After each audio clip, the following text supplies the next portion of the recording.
ran up a check, I might do it again. Enemies close, have me thinking they're friends. 10 toes down, I'll be free until the end. Crib outside the city, I don't feel safe in my hands. Took so many years, I'm just waiting for the wins. I'm in debt to no one but the one who took my sins. I do it for real, there's no reason to pretend. If I do it once, I do it again. Add it up, bankroll, euro, peso, add it up, I'm just doing me, everything is on me, oh you matter what. Add it up, bankroll, euro, peso, add it up, I'm just doing me, everything is on me, oh you matter what. Add it up, told her if it's all me, everything is on me, gon' back it up. Matter what, told you I'ma do me, why you hating on me, it's not adding up. I do roll like a Mack truck, country heart, I might cop a farm and go act up. Lot of scars, I was cold-hearted, now I'm back up. Keep it real, I do this once a month, I don't rap much. I just take the money and go stack up. And Julius Campbell here for another Ink to Ink, Incarceration to Incorporate. We have not seen my co-host in a while, Mr. Julius Campbell. But before I let him come on, I want to give a shout out to Mr. AB, the brainchild of Incarceration to Incorporate, and to Mr. Julius Hall for giving us this safe space to come and share our story. So I am going to introduce to you to some, but to all. This is Mr. Julius Campbell. Where have you been, sir? What up, Savannah? Listen, this is Julius Campbell, your boy. Been on a vacation for a while. I had a lot of things going on physically, a lot of things going on from the doctor's perspective, but even got some things going on from an educational and occupational perspective. But I am so glad to be back on. Definitely missed you and been setting up some platform. What's up?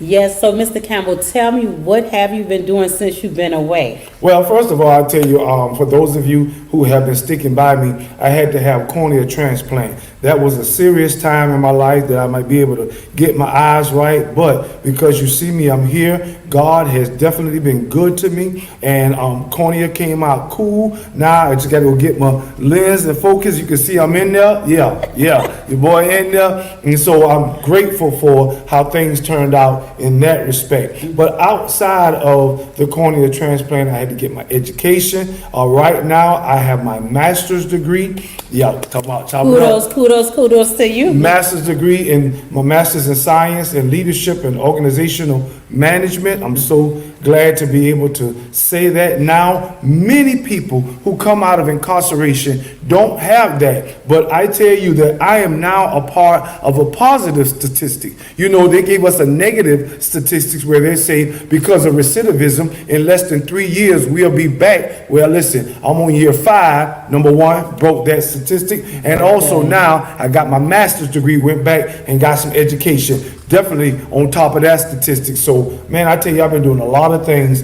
since I've been gone. Also, as a minister, you know, my triangle is a minister first, a motivational speaker, and also a mentor. Well, in ministry, I've definitely had a chance to just get out and begin to do some things as we build our ministry here at Deliverance Prayer Tower, 8011 Waters Avenue. Listen, the doors are open for you. Come out and see what we got going on right here at Deliverance Prayer Tower. But also in my motivational speaking, I've had many opportunities to speak in college forums where criminal justice majors or get a chance just to share my story with anybody who will listen, especially those that are now educated, because they are going to be our next judges, our next DAs and lawyers, correct? And so therefore, that's why we should definitely use that platform to change the negative narrative, because we need to let people know that we can be successful, whether it's educationally, occupationally, organizationally, relationally, we can be successful, and they need to know that as well. And then lastly, in mentoring. Listen, our mentor program has taken off. Tell us about the two, Mr. Campbell, it is many mentoring programs that we are dealing with. So Mr. Campbell is going to tell you about those mentoring programs. Go ahead, Mr. Campbell. Well, our first mentoring program is called Verbal and Visual Intervention, or VVI for short.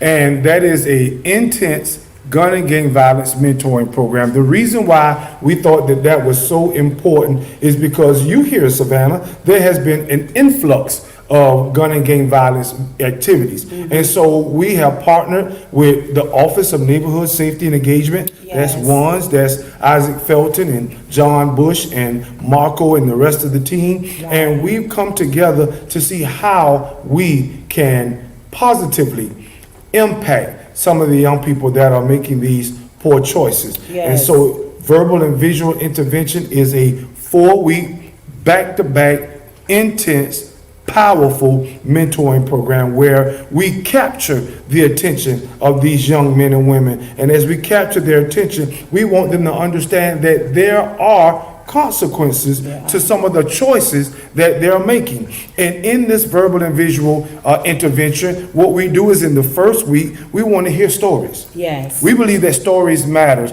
And if you hear a story of a mother who has lost their loved one, or a father who has lost his son or daughter because of gun and gang violence, we believe that that will impact our young people. And then not only are we hearing the stories from parents, but we're also hearing stories from behind the bars. From behind the walls. Men who have or who now are still incarcerated because of some poor choices that they made many years ago. We believe that they have the impact and influence to be able to share what consequences can do. So, Mr. Campbell, may I ask you a question? How do you think the children respond to you all in verbal and visual during the 4 weeks that they're here? How do you think that they respond to us? Well, some of them we ask them straight up, what do you think about what we're doing? And some of them say, when we take them to, I didn't get a chance to finish that 4, but when we take them to the Memorial Trauma Unit or to the funeral home, they say, man,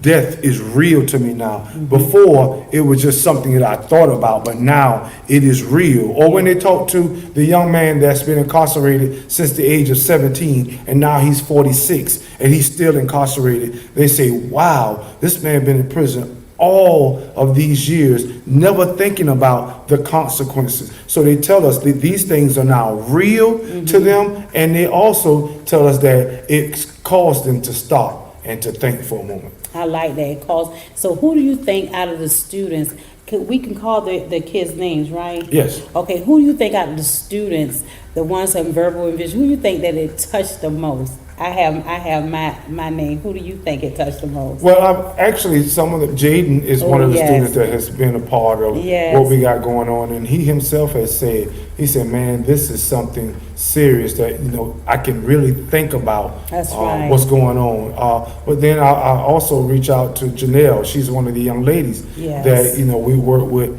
closely, and we just call their first name because the rest of people don't know. Right. But there are multiple teens that we see the impact of what's going on. One of the other young men, Jeremiah, he has also shared, how this has impacted him. Raheem. So I call names after names, but they are telling us verbally how this has transformed some of their thought process when it comes to gun and gang violence. And guess what? You know what? I saw Jaden, and he was like, oh, I can't wait to the next meeting. They look forward and coming here and seeing us. And I think the mentorship that we're doing, which I want Julius to continue to speak on, because it's another organization that we're also doing, not just verbal and visual, but I want you to speak on the other mentorship piece, Mr. Campbell, and tell them what we're doing with the kids and on that.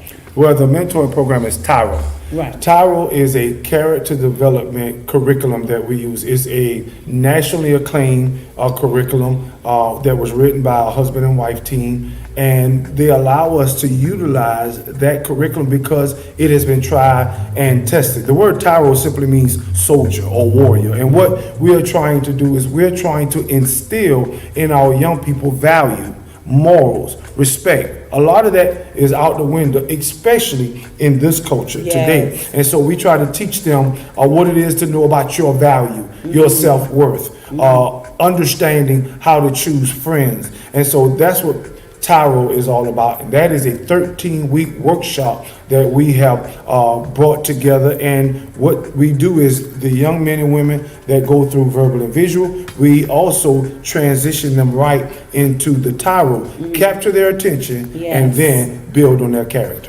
I like that. Capture their attention and build on their characters. And what are some of the other things that we reward them with? They come here, they listen, and they learn, but it's also a rewarding thing. We reward them also. So can you tell us about that, Mr. Campbell? Well, some of the rewards, we believe incentivizing things does work. And we give them gift cards when they're answering questions or when they're engaged in participating.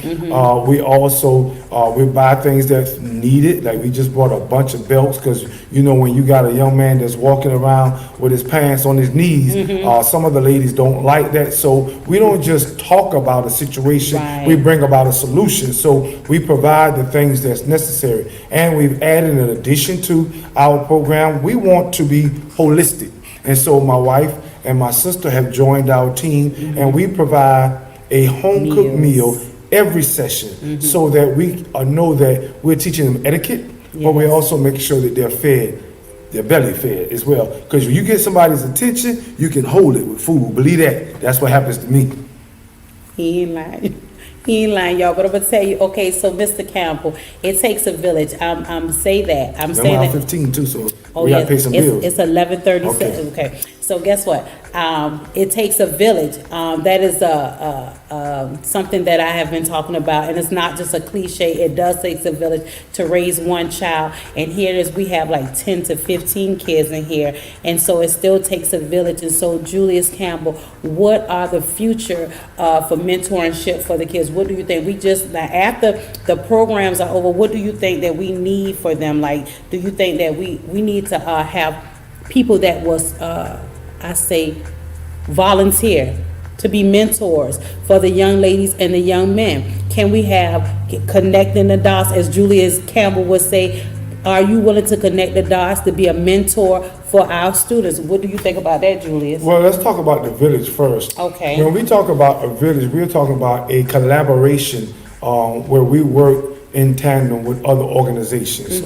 Filling in the gap, Fred Green. And TIP, Talented Individuals with Power, and that is Angela Brantley. And there are Youth Intercept, where we are working together, OAA. We bring these organizations together because we believe that we can do more and reach more when we're working as a team. You know the acronym for team.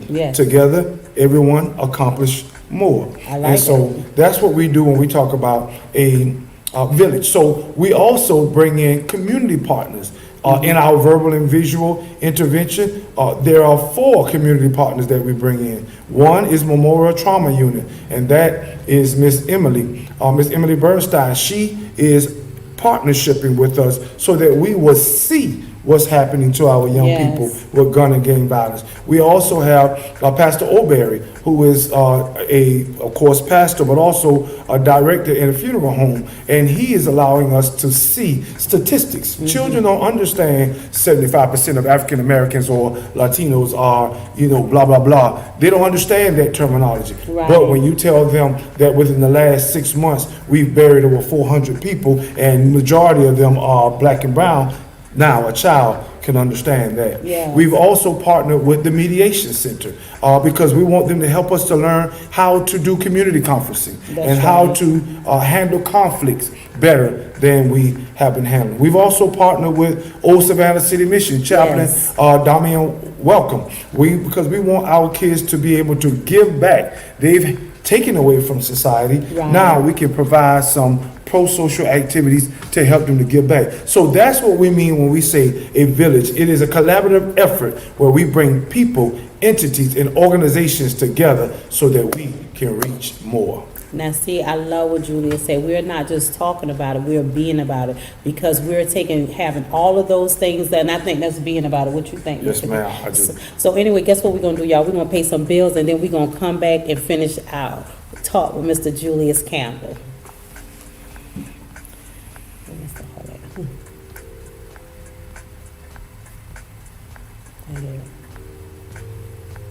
Mr. Hall? Yes, ma'am. Okay, you hear it? Okay. You see, I can still see So that look pretty. me. So,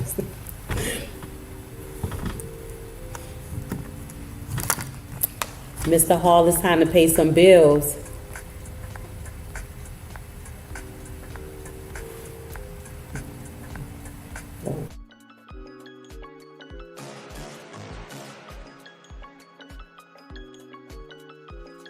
Hello, I'm Richard Coleman, and I'm running for the office of Sheriff of Chatham County.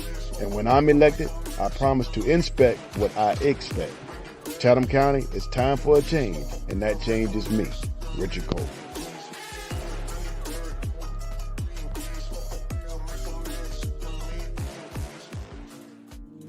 Transformative, that's what Sonia Jackson is. Creative, that's what Sonia Jackson is.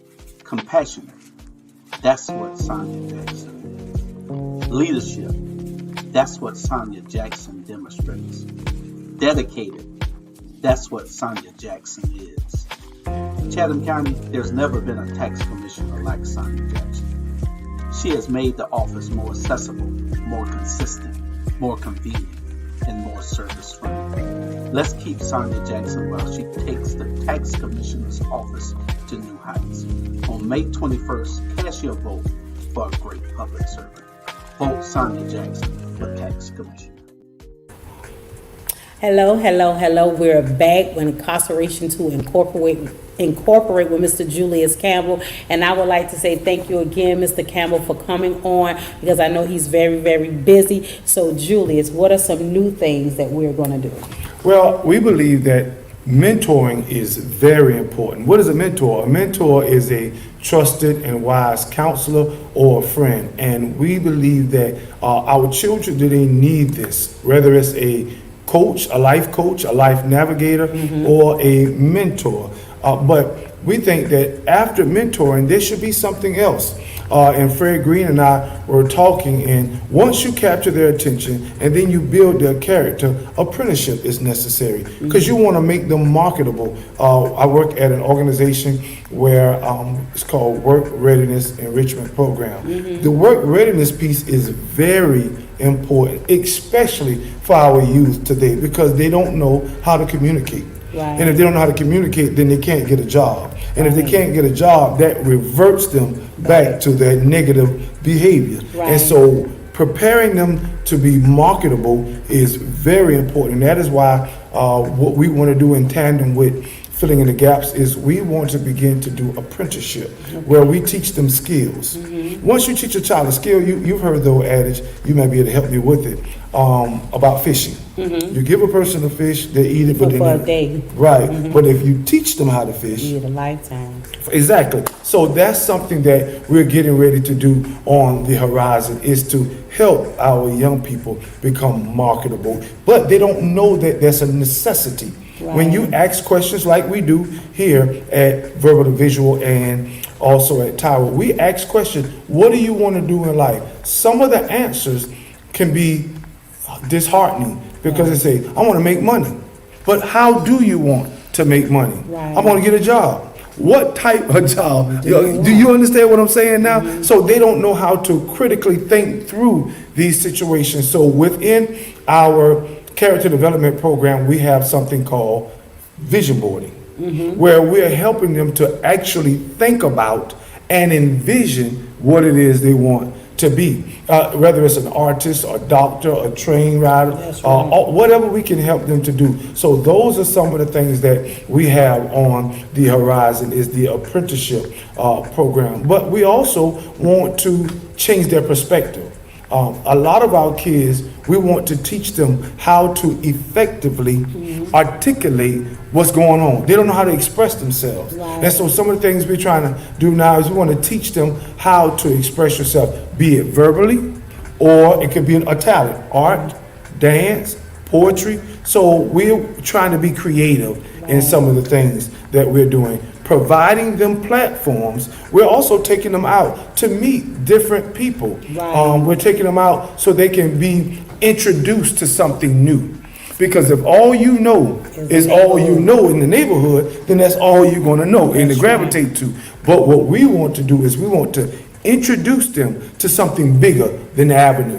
Introduce them to something bigger than the block. And when you do that, you must be creative, of course, but when you do that, you may reach one or two or more. And we've been doing it. Yes, we We've have. taken them to apprenticeship places where they're learning about all types of things, cement finishing, Yes. welding, and electrician. We're teaching them, or at least introducing them to a Right. world that's bigger than gaming. But we take them to SCAD. You Take remember? them to SCAD. We take them to SCAD so that they can learn about history Yes. and art Yes. and culture. We've been trying to take our kids and introduce them. And incidentally, I want to stop here and talk to those that are listening. You, parent, listen, we're living in some difficult times. Yes, we And are. I encourage you, be creative with your child. Don't leave them to themselves. Leaving them to themselves makes them open and susceptible to everything else around them without control or right. restraint. So be creative. Introduce them to different positive things so that in hopes it might capture their attention and save their lives. I like that, Miko. You remember, and we had our first parent luncheon here last week, and I really think the mothers showed up for their children, and I think that's a positive piece when you look out and you see that your mama's interested in what you got going on. That's a plus. I hear kids say that, my mom came. So Julius, I want you to speak on that about the luncheon we just had, our first luncheon for the parents. And what we're trying to do is we want to be holistic in our approach. We don't want to just deal with the academic aspect Right. or the social, emotional aspect of our young people. We want to also invite their parents, because without the parents, we wouldn't be able to do what we do. That's right. And a lot of parents are feeling isolated, alone, and frustrated. And so what better way to let them know that they're not alone than to celebrate them and to love on them. So what we did here last week is we opened the opportunity for them to come out and to experience love. We was able to provide a meal. As I said, my wife and my sister, and my cousin, they were there for us to make sure that it was on point. Good meal. We had some string beans with Fried some chicken. fried chicken with some macaroni. Listen, I ain't want to talk about all that, but I'm saying we wanted them to feel love. We played games with Miss Sylvia Spalding. She and her team loved on Yes. the parents. And gave gifts. And gave gifts and gift baskets. cards, gift baskets. Yes. Exactly. So that's the holistic approach that we here at OAA and Filling in the Gaps, we want to do. We want to let our parents know that they're not alone and we are in this fight with them. Together, exactly. Yes, that I like that you talking about the holistic piece of it, bringing the parents together. Now I want to talk about the event that I want to put on for It Takes a Village. And it really does take a village to help raise our children. And so I talked to Jaden, one of the young people that is here for the Tyro and also verbal and visual. And he's going to help me with some ideas for them to take, and we're gonna have a flyer, and Julius is gonna put the flyer out, and Mr. Hall is gonna put the flyer out, and we're gonna have an event on East Broad Street, and I want it to be June the 29th, and I would like I just want the kids to come out, and we're going to love on them, and they can see that they can have a good times without guns and gangs. It's a new gang that they're a part of now. They're a part of a positive gang. Okay. Somebody that's going to back them, somebody that's going to support them and be there for them, but also tell them what's right and wrong. We're not going to support them in their wrongdoing, but we're just going to redirect them in doing something right. How you feel about that? I think that's something that's very important, because when you are intentional about spending time with these young people, and when you are intentional about introducing them to positive things, and when you are intentional about bringing them together for progress and productivity, then you're always doing something that's good. Because left to themselves, this culture can be dangerous. Those of you, I'm not being negative, I'm just being factual. This culture has no restraints. This culture promotes freedom without self-control or discipline. Right. And I believe that this culture in and of itself is hurting our young people. Yes. And so we have to teach them how to navigate this culture. Hence, that's why we are life navigators. Right. Well, myself, what I want to do is I want to help a young person to safely navigate the complexities of this culture. Because I myself needed a life navigator, but I didn't have one. And you know my story. Right. I spent 26 years in the prison system, and from the age of 20 to the age of 46. Now, while I was there, I was progressively preparing to be the person that I am today. But can you imagine if I had a life navigator, a coach, a counselor, a mentor? And so that is something that we want to do here at OAA and Filling in the Gaps. Is we want to make sure that we are intentional about helping our young people to safely navigate the chaos of this culture and bring them safely to the shores. Bring them safely into the shores. But Julius, would you think bringing them safely into the shores, and like you said, if you had a mentor, because I remember I heard Brad say even the parents need mentors. True. The parents, because we need help raising our children.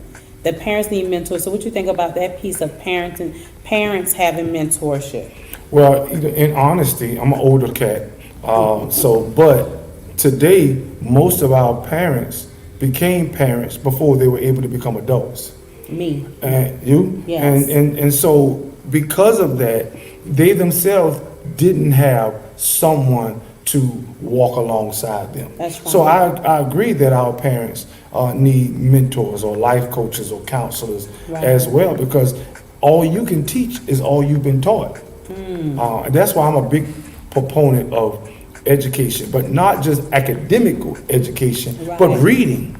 I believe we ought to read so that we can learn. Reading a book is fundamental so that you can learn about your life, your past, your mistakes, and build them. You know, something that I always love to say when I come out and talk to people. I say this: I may have started out wrong, but look at me now. I'm finishing strong. And I don't have a problem admitting that I started out wrong, but I didn't stay there. I progressively prepared to be the better me that I am today. And that's what's needed in our parents, but also especially in our young people. Hey, but guess what? You know what, Nico? I love what you say is in our young people, but sometimes, I'm not saying all the time, but sometimes it's like remember when Miss, what's her name? She was asking the question, the lady was asking the question, like, how do we feel about our children? What positive things do we want for our children, right? And guess what? If it's in a household, and Jaden said this, sometimes it's the neighborhood, sometimes it's the household. If the kids don't see positive at home, then sometimes it's frustrating for them. That's probably why they come. I'm not saying we're just the most positive people in the world. Miko is. He really is. He's very positive. But I'm just saying, if you don't see positive at home, Miko, and you don't see positive in the neighborhood that you grow up in, then how do we teach these young people that, you got to look for something positive? How do we teach them that? Well, that's a mouthful in a little bit of time that we have. But I think the first method is identity. Now, I'm a man of faith. Yes, so sir. my answers will be influenced by my faith. Right. But if a person don't know who they are, then they are subject to become whoever they're around. But if you know who you are, whether you're in a positive or negative environment, you will be okay. And I think that that's what's going on with a lot of our young people today. There is an identity crisis. Right. They don't know who they are. Well, some because they didn't have a father. Right. And mostly we get our identity from the parents that we have, especially from our father. Right. And so that's the first thing we need to teach our young people is to learn who they are. And then I will put in the second piece, whose they are, because I believe that God desires an intimacy, a love relationship with us and with mankind. And once you learn who you are and whose you are, I think that begins to change your perspective and also how you behave. But if you don't know who you are, then you're behaving like those that are around you. And that's what they're doing. A lot of the children are doing behavior like the people, the neighborhood that's around them. Right. And so, but because Lex said that, Miko, he said that at the mentor when Ms. Prelo was here, he said that it's a lot of followers. He said that. So, and guess what he said? I love what he said, Miko. He said that he didn't want to be a football player again. He wanted to be a what? A conductor. A train conductor. Right. A train conductor. And guess what Fred did? Fred put him in contact with someone who can help him be a train conductor. So we're not just here talking, we're trying to show them better ways, better example of how to be a positive adult. Matter of fact, man, be careful at the 30, top of the 30, so we'll know Okay, yes, sir, how yes, much sir. time I got. But I would be remiss if I would not share this. Minister, mentor, motivational speaker. The minister aspect of me says that we have to plant seeds of faith. Right. Because the culture that we're living in today is confusing to our young people. Matter of fact, it's confusing to our older people as Yes. well. But we have to plant seeds of faith. And when we do that, that helps us to navigate. I believe that the Bible, that's my faith. Whatever your faith may be, there is a manual. Whether you're in Islam or Jehovah's Witness or whatever your faith may be, there is a manual. It is. And if you don't adhere to that manual, then you'll be all over the place. That's true in a natural sense. If I'm putting together a bike or a desk or a cabinet, You need a manual. I need a manual. And if I go off manual, I might have 10, 15 screws. You're gonna mess up. I'm going to mess up. Exactly. Right. Where that screw come out. I know I ain't supposed to have all these screws, but because we are not following the manual, that manual that has been tried and tested, I believe that is why so many issues are arising, whether it's parental issues, marital issues, or organizational issues, whatever you may call them. So parents, I want to encourage you that plant seeds of faith that will help your child understand their identity. And that's something that I just believe that I had to share. But can I say something, Julius, on that? How can a parent plant seeds of faith when I'm going to say this, because when I was in jail and I used to pray before I go to bed, right? And the young lady would say, Miss Marie, could you teach me my prayers? And she was 25. She said, because we never went to church. So how can a seed be planted if the person don't know how to plant? I think that's where we must first be intentional about finding the answer. Right. If I'm lost, of course I'm gonna use a GPS, but I'm gonna be intentional. Right. I'm not gonna sit there and I use this analogy. When we go to the grocery store, my wife will kill me, but when we go to the grocery store and we go in and she said, I'm going to get thus and so, and we're looking around, we walk up 6 or 7 or 8 hours looking for an item. Well, that's not me. No, we don't. No, when I get in a customer service, I'm going, listen, I need somebody to show me. I've been in the store with you. I'm going to ask. Right. I think we waste a lot of time when we don't ask questions. That's right. So be intentional about asking questions. Ask the right question Right. and the right person, and then you'll find your answer. I love that. I love that. You all, guess what? We about to take a spin around the corner, so we coming to a close. So, Miko, I want you to encourage someone out there that may be listening that does not have the answer, don't know how to start or where to start. What would you tell that person? And also speak, that's one, and then two, speak to the men and women that are incarcerated, that the doors are soon to be open to them, but you want to encourage them. Go ahead. Do you want me to pay the bills first before I go to speak? Okay, yeah. Because it's going to be a conversation. Guess what, y'all? We're going to pay some bills, and then we'll be right back, and he'll answer the questions. Oh, goodness. Where's Mr. Hall?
Hello, hello, hello. Welcome back to our Incarceration to Incorporate with Mr. Julius Campbell. Now, Mr. Campbell, I would like for you to answer those two questions I asked. Did I ask? Oh my God, I forgot. Prior to the commercial, yes. Prior Well, to the commercial, go ahead, Mr. Campbell. Number one, To encourage. I want to talk to my brothers and sisters who are still incarcerated. I believe that your day is coming, but don't lose hope. When we lose hope, we are bound to do anything. So continue hoping and enduring. And those of you that are already home, my returning citizens, listen, you can do it. Marie and I, Yes. we are prime examples that you can make it. We've been out and we have destroyed those statistics. Yes. And you can as well. There is a support group. There is a platform. There is a network. There is resources for you. All you have to do is be intentional about reaching out and looking for those resources. And then in doing so, we can be that forerunner, that ambassador, if you will, to let other people know that, listen, that negative narrative has been broken. Yes. We are the forerunners for brothers and sisters that are coming behind us. Yes. You can make it. You are not alone in this race. And that's the word of encouragement that I want to share with you right now. You can make it. Believe that. You can make it. So guess what I want y'all to do? I want y'all to go and have a good day because we're about to end the show. I want you to have a good day. And I thank you, Mr. Julius Campbell, for coming on. And y'all going to see him again and again. I'm going to make sure of that. So he's a very, very busy man. But thank you, Mr. Julius Hall. Thank you, AB, for coming up with Incarceration to Incorporate, where we can come and share our stories to help encourage, empower, and educate one another, okay? Because not one of us can do it alone. This is Marie and Julius coming to your hearing. Have a good day. Good night. Good night.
I like that.